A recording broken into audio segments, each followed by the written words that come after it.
जी आहे pipe, plastic pipe. तर हे सर्व प्रकारची वेगवेगळ्या प्रकारचे पाईप फिटिंग असते.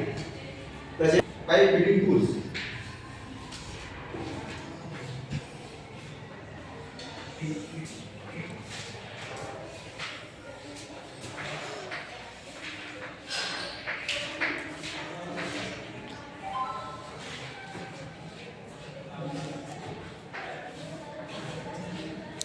Pipe fitting tools.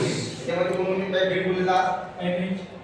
Pipe hoist येते है ना, पाईप हॉइस, मध्ये plague hoist, pipe range, chain range.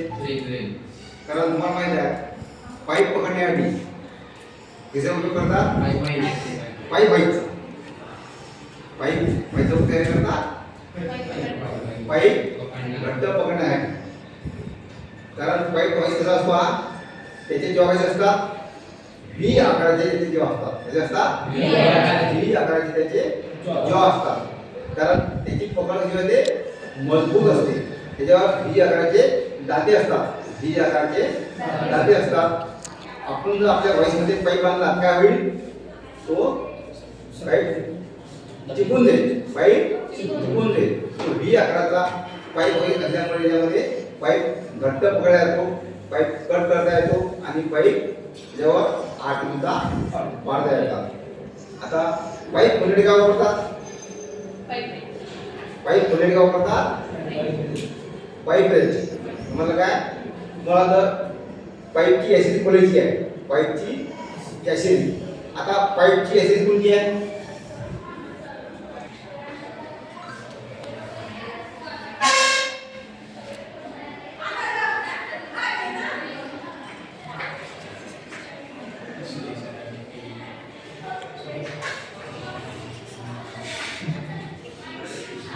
Pipe fitting करता लागणारी ॲसिडी.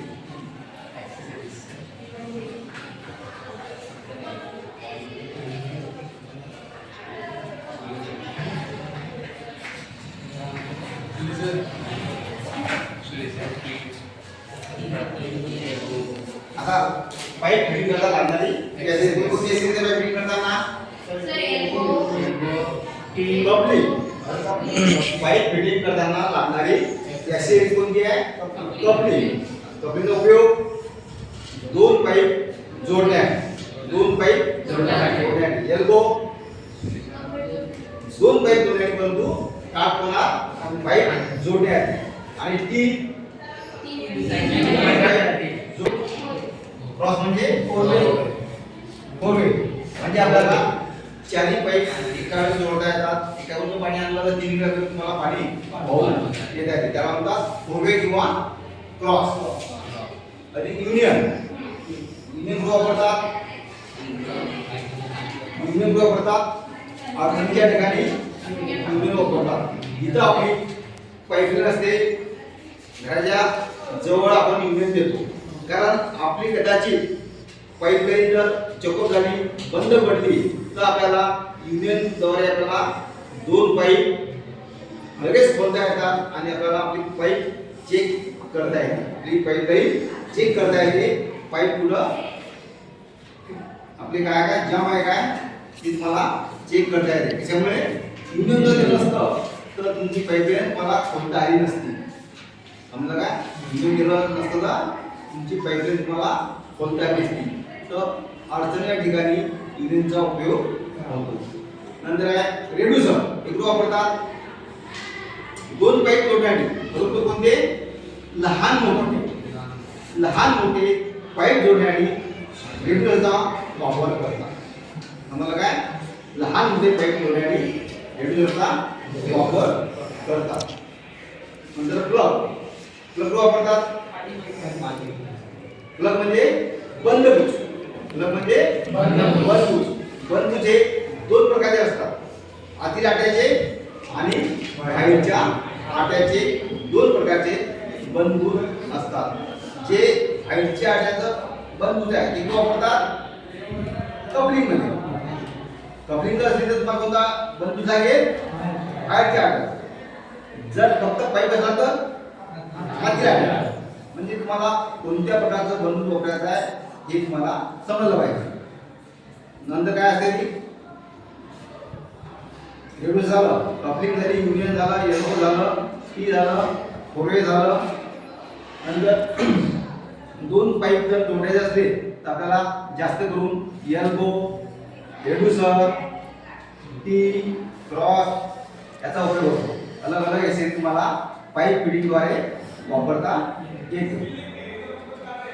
तसंच जर तुम्हाला पाईपवर आटे पाडायचे, पाईपवर आटे पाडायचे तर हे काय वापरतात?